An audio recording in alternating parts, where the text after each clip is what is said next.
Sorrowful Parting, written by Just Thinking Drabbles, read by Arashi. There was blood, so much blood, splattered against Ferdinand's sunburned cheeks and once gleaming armor, and it dripped from his long red hair like melted candle wax. Not Ferdinand's blood, but his shadow, his love, Hubert von Vestra, and by his own hand, or lance rather, though with no less conviction. To say that he simply cried was an understatement. He fell to his knees and tossed the accursed weapon to his side in favor of cradling Hubert's head. It had to be done. He knew that. But it hurt, worse than being burned by a flame or stabbed through with a sword. His blood ran cold as his vision blurred and his stomach began to sink. He was stunned silent as he stared into the waning light in Hubert's emerald eyes, and it made him forget how to breathe, to think even. Hubert! Ferdinand spoke softly as he pressed his cheek against his head of thick black locks. It was sweaty and bloody from the battle, but he didn't care. Ferdy, Hubert replied, and it was so uncharacteristically soft. He brought his bloody, magic-stained hands to Ferdinand's cheek, cupping it gently like one might a tiny bird. He smiled, but it was a frail, trembling thing, so small that Ferdinand feared to blink lest it disappear forever. "Oh, Hubert, please forgive me. I never wanted this to... I hadn't meant..." "Hush, Ferdinand, please. There is nothing to forgive. But I..." Hubert coughed up blood as he attempted, and failed, to shake his head. "Enough, Ferdinand. Please, let me say my piece before I die, as you never seemed inclined to do so before." If not for the gravity of the circumstances, Ferdinand might have smiled at that, maybe even laughed. Instead, he grew silent, and allowed the tears welling in his golden eyes to trail down his face, falling against the dark coat Hubert always wore.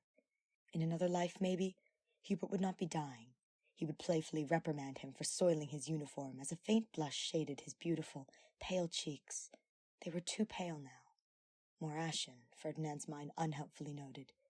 He tried to push that thought aside. "I chose this path. I knew it might end like this, and I do not regret it. However, what I didn't know was I would fall so desperately for you, and how hard it would be to leave you behind. I think in the end, my only regret may be that I never convinced you to remain at my side." Ferdinand chuckled sadly as he brushed back Hubert's hair to see both his eyes, and placed a gentle kiss to his forehead. Hubert von Vestra having regret?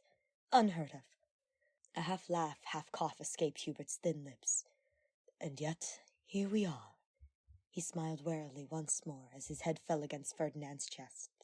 He clasped weakly to the back of his hand and gave it a pathetic squeeze.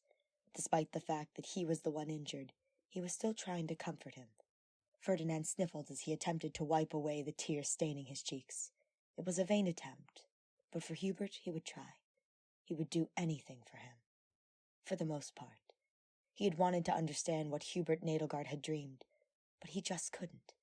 His father had been a corrupt man, and, deep inside of him, he knew that she and Hubert were correct in stripping away his title as Prime Minister. But he couldn't forgive them for doing it in his place, for not including him in their dream of a new world. He had so many questions to ask, and not enough time to ask them all. With a shaky breath, he gave one last smile, though he imagined it was sabotaged by the unceasing waterfall streaming his face. "Hubert, I find that for once I am lacking a retort. But as this is the last we will see each other, then I must say one thing. I love you. I think I always have. That never changed.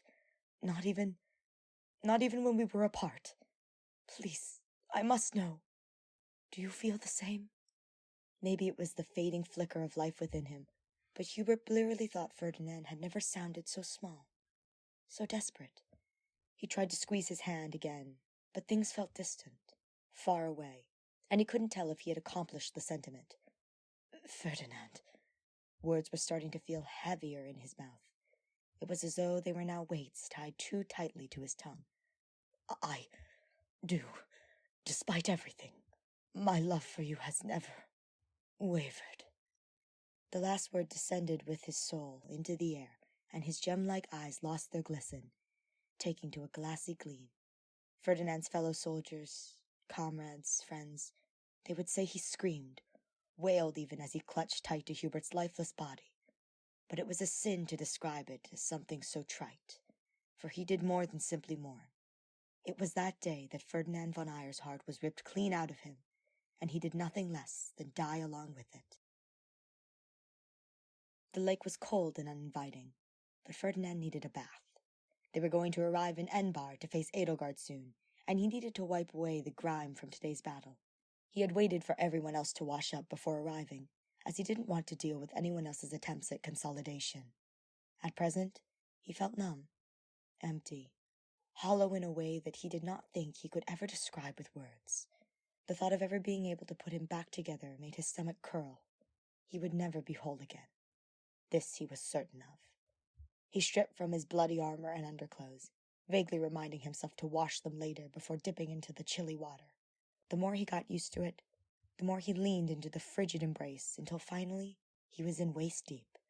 As he went to bundle his hair into his hands to wash it, however, he noticed the traces of blood drying the ends of his hair an even ruddier hue, and he paused, bit his lip as he felt tears at the edges of his eyes once more.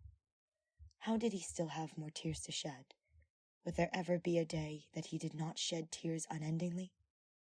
Would they fall on sleepless nights when a thunderstorm rolled through Fodlan's springtime, and remember the days in the academy when he would jump from the clapping bursts and Hubert would laugh at him? Could he, after the end of the war, ever be able to train with a lance again? Could he ever smell coffee, or see the color green, or feel the brush of another's gloves, without feeling the sudden urge to sob his eyes out? He dunked his head into the lake and watched the trails of blood wash from his hair, resigned to believe that his tears would fall for Hubert von Vestra for the rest of his life.